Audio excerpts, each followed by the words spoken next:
मैं मनीष यादव,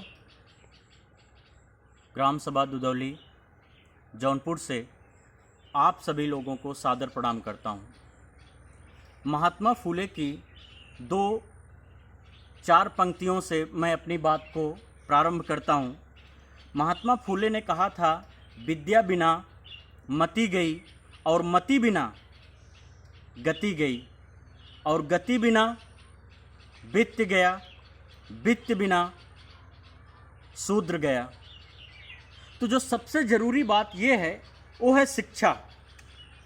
आज वर्तमान समय में जो सबसे ज़्यादा चर्चा के विषय है, उस चर्चा का विषय ये है, हिंदुत्व खतरे में है। आज हिंदुत्व खतरे में नहीं है। मैं आप लोगों को बताना चाहता हूँ कि आज हिंदुत्व खतरे में नहीं है।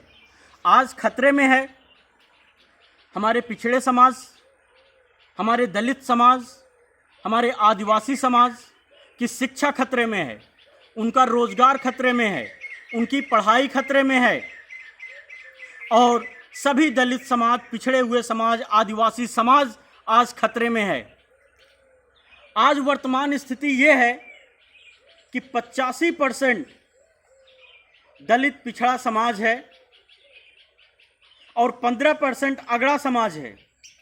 लेकिन आज वर्तमान स्थिति ये है कि हमारे पिछड़े समाज को, हमारे दलित समाज को, हमारे आदिवासी समाज को इस तरीके से आज के नेता बरगला रहे हैं, उनको मूर्ख बनाने का काम कर रहे हैं कि आज जो 15% लोग राज कर रहे हैं और 85% लोग मंदिर और मस्जिद के लिए लड़ रहे हैं। ये हमारे देश का दुर्भाग्य है।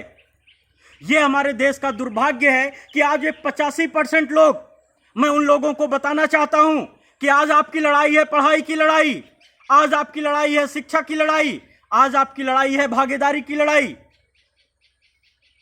आपकी लड़ाई नहीं है मंदिर और मस्जिद की। आपको बताया गया है कि हिंदुत्व खतरे में है और आप हिंदुत्व का झंडा उठा करके अपने जीवन को बर्बाद करने का काम कर रहे हैं। मैं आप लोगों को बताना चाहता हूं कि इतिहास उठा लीजिए। आप लोग इतिहास उठा करके पढ़ना शुरू करिए। सन 1930 में शिवदयाल सिंह चौरसिया, उन्होंने एक संगठन बनाया आदि हिंदू संघ।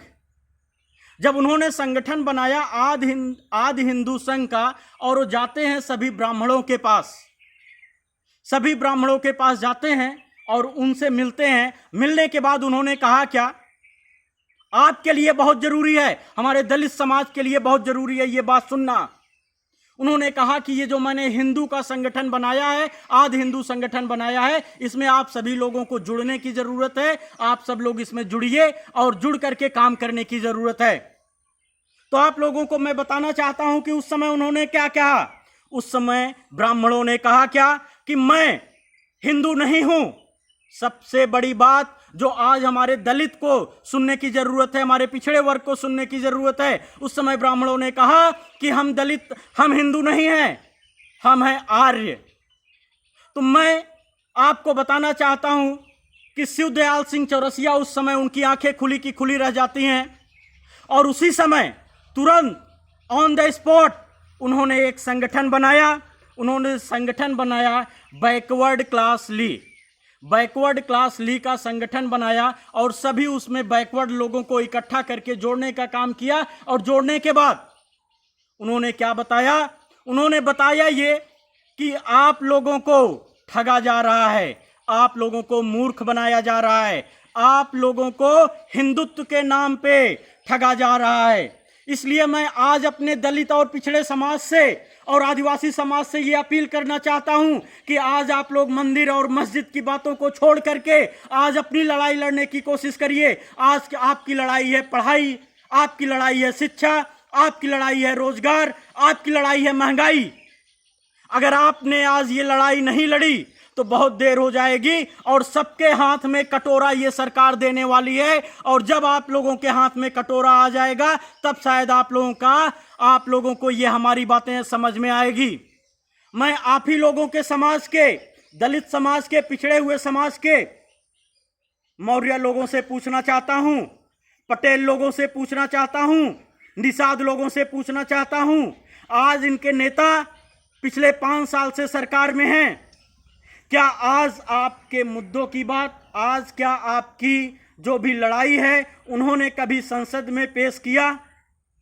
क्या उन्होंने आपकी लड़ाई लड़ने की कोशिश की? उन्होंने आपका न कोई मुद्दा उठाया आज तक, न उन्होंने कभी आपके हक की लड़ाई लड़ने की कोशिश की। किस बात के वो आपके नेतृत्व कर रहे हैं? किस बात के लिए आपके पटेल समाज का नेतृत्व हो रहा है, आपके मौर्य समाज का नेतृत्व हो रहा है, आपके निषाद समाज का नेतृत्व कर रहे हैं? केवल अपने निजी स्वार्थ के लिए। अब आपको समझने की जरूरत है कि किसी एक व्यक्ति के निजी स्वार्थ की वजह से पूरे समाज को बर्बाद होने से रोकने का काम आप लोगों को करना पड़ेगा। और आज जो सबसे बड़ा मुद्दा है वो जातिगत जनगणना है।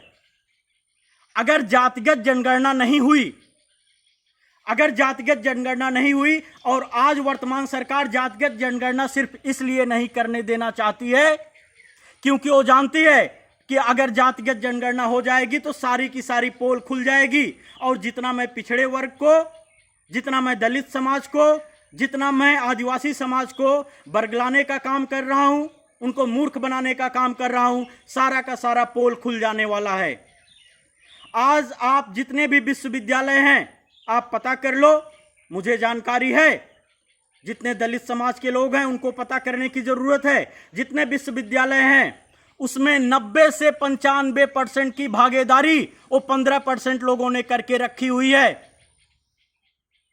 अगर जनगणना हो जाएगी, जितनी सबकी हिस्सेदारी, जितना सबकी जनसंख्या, उतनी सबकी अगर हिस्सेदारी की बात आएगी, जो मंडल कमीशन की रिपोर्ट है, मंडल कमीशन की रिपोर्ट अगर लागू हो जाएगी तो सारा का सारा पोल खुल जाएगा। इसलिए ये जनगणना नहीं होने देना चाहते हैं। तो मैं आप लोगों से अपील करना चाहता हूं, दलित समाज के लोग, पिछड़े समाज के लोग, आज इस समय उत्तर प्रदेश में एमएलसी का चुनाव है। अगर आज आप लोग सभी दलित और पिछड़े वर्ग के लोग और आदिवासी लोग एक हो जाएं तो पूरे उत्तर प्रदेश में एक भी सीट निकल नहीं पाएगी उनकी, जो आपको बहकाने का काम कर रहे हैं, जो आपके विरोध में काम कर रहे हैं। जैसे ही चुनाव खत्म होता है, 7 दिनों में 7 बार पेट्रोल और डीजल के दाम बढ़ चुके हैं। तो ये सारे मुद्दे हैं जो कि आपको सोचने की जरूरत है, आपको समझने की जरूरत है। एमएलसी का चुनाव आपके सामने है, इसमें आप लोग जागरूक हो जाइए। दलित समाज के लोग, पिछड़े समाज के लोग, आदिवासी समाज के लोग, आप लोग केवल वहां पे मत दीजिए जो व्यक्ति आपकी लड़ाई लड़ रहा है, जो आपके बारे में सोच रहा है। अगर आपने इस लड़ाई को पूरा लड़ने की कोशिश किया तो ये आप समझिएगा कि इस पूरे उत्तर प्रदेश में एक भी एमएलसी का टिकट, एक भी एमएलसी का प्रत्याशी उन 15% लोगों का जीत के नहीं आएगा सामने। बस इसी बात से मैं अपनी बात को समाप्त करता हूं, और मैं आप लोगों से अपील करता हूं, ये जो मेरा पैगाम है ये पूरे हिंदुस्तान में जितने भी दलित समाज के लोग हैं, जितने भी पिछड़े समाज के लोग हैं, जितने भी आदिवासी समाज के लोग हैं, सभी तक ये हमारी बात आप लोग पहुंचाने का काम करिए। इस पैगाम को वहां तक पहुंचाने का काम करिए। सभी लोग इस बात को शेयर करिए। सभी को एक बार पुनः से सादर प्रणाम करता हूं। नमस्कार।